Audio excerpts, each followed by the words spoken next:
So,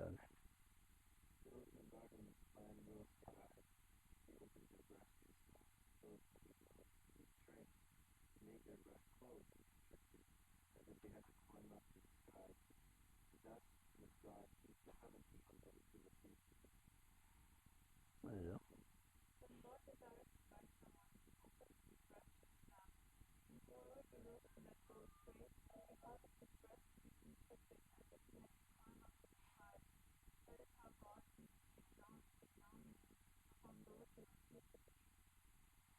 So here it's a bit more explained the meaning of Islam, and sometimes things are clear by knowing their opposite.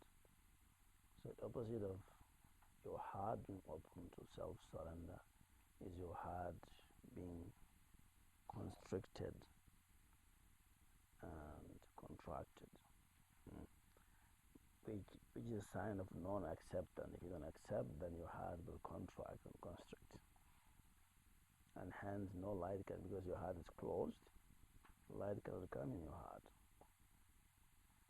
On the other hand, acceptance will allow your heart to open up, and the light of God come inside your heart.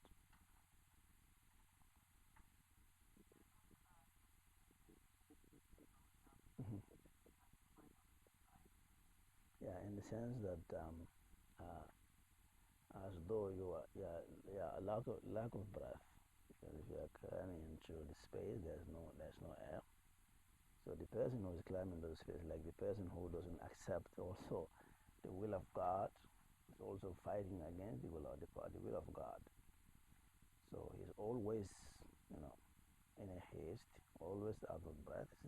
Like the dog he described in Surah to Al-Araf, the dog that has his tongue out all the time. Whether you attack the dog or you leave him, he's lolling his tongue because it's out of breath. So, so that is the example of somebody who does not accept what God does. Yeah. Your heart is always narrow and constricted. Yeah. So there's no air in your heart, and that's because light, air, water only comes through something that is open. If it is all sealed, there's no air, there's no light, and there's no water. Yeah. Three things that you need to allows you to grow: air, water, and light.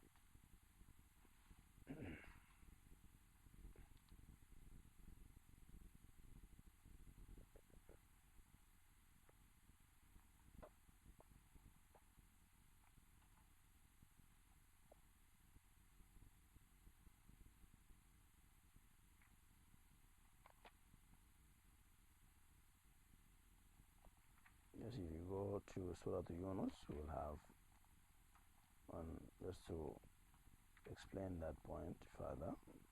See that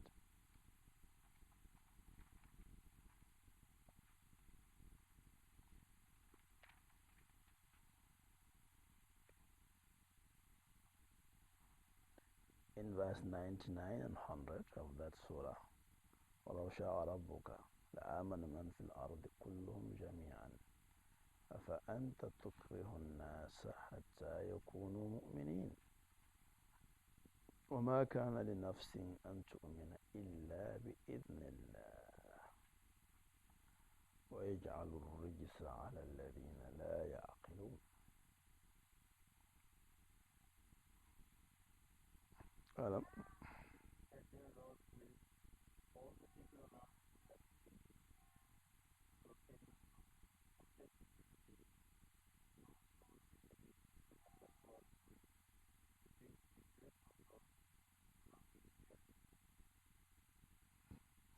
يعني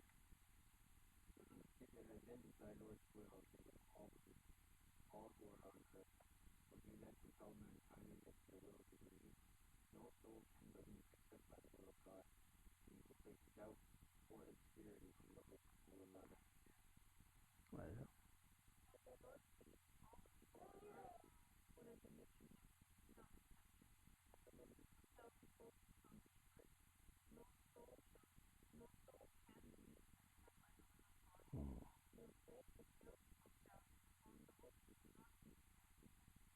That's a big warning at the end of the if you can you want the age of Rijsa, Allah puts abomination on those who have no understanding. What it means here is that no soul can believe except by the permission. Isn't what isn't by the permission of God. And no soul disbelieves except by the permission of God. So you cannot force people to believe. If you do that, I mean abomination. That's what that means you have no akal. You're somebody who have no mind. Only those who have no mind do that. Force people to believe. Or for anything. Whatever happens is by the leave of God. Accept it. That's what taslim is. Whatever hasn't happened is also by the leave of God. You cannot change that. If you try to do that to somebody who have no aql or iman. In the other way, I say la yu'minun. In this way, I say la ya'qilun. Okay, because these are the two things that takes people to Jannah. Al-aql, either you use your reason, as you said, and it will take you to Jannah. Or you use your iman, it will take you to Jannah. لو كنا نسمع أو نعقل in Surah Al-Mulk ما كنا في أصحاب السعير. Those who entered Jahannam, they said, had we had used our reason, aql, or we listen, which is iman, we will not be in the hellfire today. So taslim, which is we talk about, this is what it is about. Know that everything is by permission. Nothing can happen except by izn of Allah. Nothing cannot not happen except by the law. So hence the story, the Sahabi Anas bin Malik, he said, I served Rasulullah 10 years. Nothing happened, and he said, why did this happen? He will never say that. If something happened, he will say, why did it happen? It should not have happened, this and this and no. If someone did not happen, he will say, why did it not happen? Why did he not do this? And you know. And he said, if his wives blame me for something, he'll tell them that, look, if Allah wants to happen, happen. If Allah doesn't want to happen, there's no need to blame anybody. So, you know, you find peace in your own heart, and you give peace to other people too around you. But you know, otherwise, your life is tight and hard, and everybody else also around you. Yeah. Just when things happen, remember Allah at that point. Remember Allah at that point. So this does not mean that we don't do anything. No, I think I explained that many times here. It's a matter of method. If something happens, okay, first reaction is to accept it. I think I explained this many times. Accept it. Once you accept it, that acceptance will bring a light to you. And that light will guide you to find the solution for the problem that happened. That's why we said accept first. So then you act after you have a light and make a solution for the problem.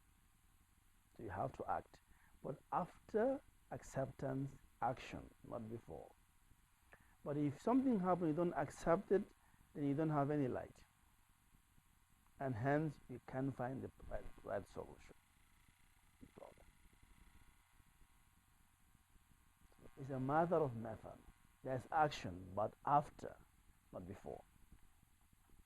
So that's the difference between those who just say, okay, rely on Allah and do nothing. No, it's not that. Islam doesn't allow that. Islam wants action and the will to change things for better, but by following the proper method. Now, sorry. Yes, yes. There is some yes. There's some reflection before acceptance. So something happens, and you reflect on it. You see that this is the will of Allah subhanahu wa ta'ala. Let me accept it as it is. Because only that will bring you a light and understanding will come to you. So once acceptance happens, so you reflect, you accept, or reflect or remember, it's the same thing. When something happens, remember Allah first. And then you accept what happened. And then that will bring you a light, a nur, and that light will guide you to the right solution of the problem. That's the way a believer goes. This is your method of making things get better or bringing better changes. If the other way around, as he said, those whose chests are constricted and narrow, those when something happens, they don't accept it. So, and therefore they have no light. And they try to force things and change them and break them and ruin them and destroy. At the end of the day, that's what happens. Destruction. Because you don't know, you don't find the right way, the easy way, the quicker way of finding the solution. Because Allah says that you want me to do what you want. You don't want to accept what I do. That doesn't work. First, you accept what I have willed. Then I will also accept what you want. When you ask me what you want, I give it to you. Okay, if Allah does something, He said, okay, Allah, this is your will, accept. Okay, Allah said, that's good. Now, what do you want? He said, Allah, I want you to change it. He'll change it for you. But if something happens, He said, Allah, I don't accept it. So that's it. Allah's not going to solve that problem for you. So you are on your own now. And you find your own ways of doing things without a light.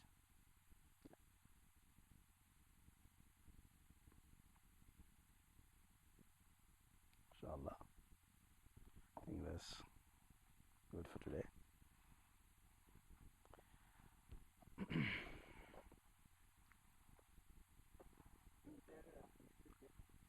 Mm-hmm.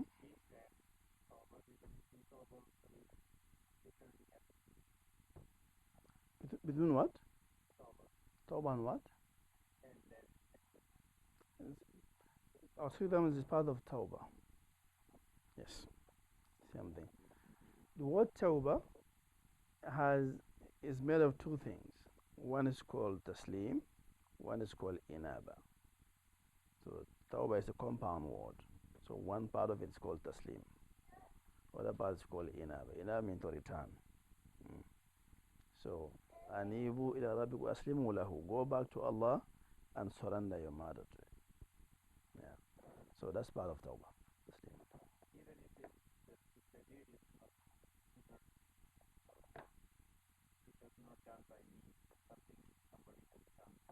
Yes. Yes. Yes. Like if somebody comes to you, because you can also, somebody comes to you and has a problem, okay, and he wants you to find a solution for his problem. That is a method. But that depends on the person who comes.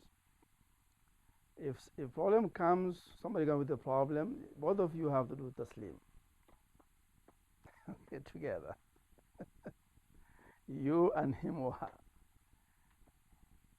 And that you will know by if the person you say to him, leave it to Allah, and he or she sincerely leaves to Allah, you can see that, then that means you'll find a solution. That problem is going to be solved.